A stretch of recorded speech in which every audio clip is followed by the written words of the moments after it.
Welcome to Wacky Builds, a series in which I will make absolutely whack but functional builds for your 5th edition pleasure.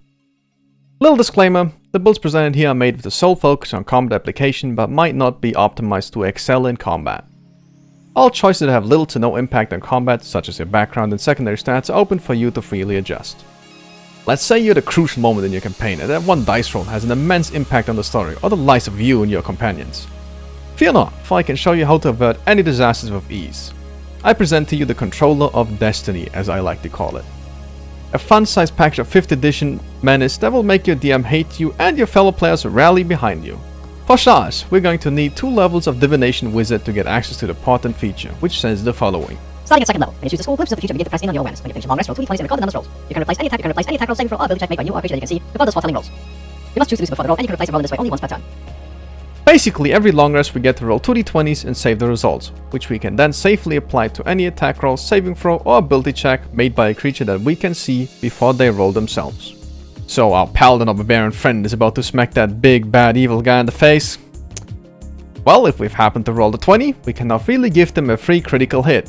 That guy, he is gone. Delete it. Their god is gonna have to personally come down to bring that guy back to life. Not actually though. So, this is the core of the build, our bread and butter to wreak havoc in our DM's campaign. But that's not all. Being able to freely decide on 2 dice rolls a day is already pretty cool, but not enough to be called the Control of Destiny, which is why we'll pick up a Halfling as our race.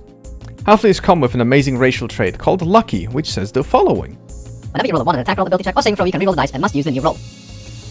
Not that big of a deal, but it will save you from potentially making a big mistake because your dice have failed you. Or, you know, accidentally unleashing an ancient evil because you tripped on a pebble and undid a magical lock. To top it all off, we will take the Silvery Barbs spell as one of our first level spells, which does the following. You magically distract a triggering creature and turn its momentary uncertainty into kill for another creature. The triggering creature must reroll the 20 and use it in the lower roll. You can then choose a different creature you can see from range, you can choose yourself. The chosen creature has advantage on the next attack roll, ability check, or saving throw the nation within 1 minute. A creature can be empowered by only one use of the spell at a time. This allows us to essentially force disadvantage on our enemies and give ourselves or our allies advantage for the meager cost of 1 first level spell slot and our reaction. But wait! I'm not done yet. Using any of our ability score improvements, we will choose to pick up the Lucky feat, which gives us 3 more times we can actively affect our own and enemies or allies' dice rolls. So now we essentially have 5 resources that do not infringe on our action economy, that lets us adjust or straight up decide on dice rolls. And although frowned upon, Lucky has an interesting interaction with disadvantage rolls. For example, we rolled an ability check with disadvantage. The results were an 18 and a 5. Yikes, that 5 is probably not going to help us succeed in whatever task we set out to do. Let's try and fix that right up by slapping a luck point on that. Unfortunately, we rolled a 6 on that one. Also not that great, but Lucky specifies that we get to decide on which roll to take. So, we'll simply take the highest roll, which is the 18, which will most likely turn this into a success. There's also a Halfling specific feat that extends our Halfling's Lucky to allies within 30 feet of us, which can further improve our ability to shield our allies from unwanted misfortune caused by dice rolls. But then you're up against Lucky, and Lucky is the clear winner in this case. Also, make sure you do not mix up the feat and the racial, since they do share the same name and that could get confusing very quickly.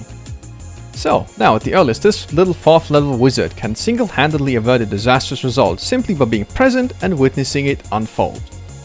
I mean, sure, that druid over there can shapeshift into a bear and tear an enemy to shreds, and that fighter might be able to accurately snipe an enemy from 600 feet away with his longbow. But you, my friend, you hold their very existence, their very fate in the palm of your little hands, and they don't even know it. Have fun!